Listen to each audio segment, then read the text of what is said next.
அவர்கள் ஊழியம் செய்ய வந்த இயேசு கிறிஸ்துவோடு கூட, இயேசு கிறிஸ்துவை பெற்றெடுத்ததோடு கூட அவர்களோடு கூட இணைந்து அந்த ஊழிய காலங்களை நிறைவேற்றினபடினாலே எந்த காலகட்டத்திலும் நான் இயேசு கிறிஸ்துவை பெற்றெடுத்தேன் என்ன, அதனால அவர்கள் ஊழியம் கொள்வதற்கு ஆயத்தப்படவில்லை.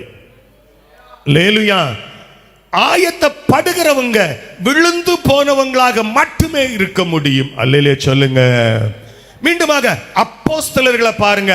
யாராயிலும் ஊழியத்தை மகா பிரதான அப்போஸ்தலன் பேதுரு, யோவான், அவங்கள பசியோடும் பட்டினியோடும் கஷ்டத்தோடும் அவர்கள் இருதயத்தில் இருந்ததெல்லாம் இயேசு கிறிஸ்து கற்றுக் கொடுத்திருந்தார் இல்லையா?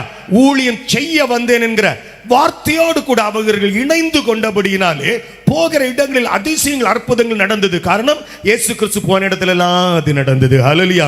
நான் இந்த பிள்ளைக்குரிய விலைக்கிரயத்தை செலுத்திட்டேன், இவங்களுக்குள்ளதை செலுத்திட்டேன், இவங்களுக்கு செலுத்திட்டேன், நீங்க செலுத்த வேண்டாம் என்று எல்லாரையும் சொஸ்தமாக்கினதை கற்றுக்கொண்டபடியினாலே அப்போஸ்தலர்களும் ஊழியம் செய்ய தங்களை ஒப்பு கொடுத்தார்களே தவிர ஊழியம் கொள்ளுகிறவர்களாக மாறவில்லை.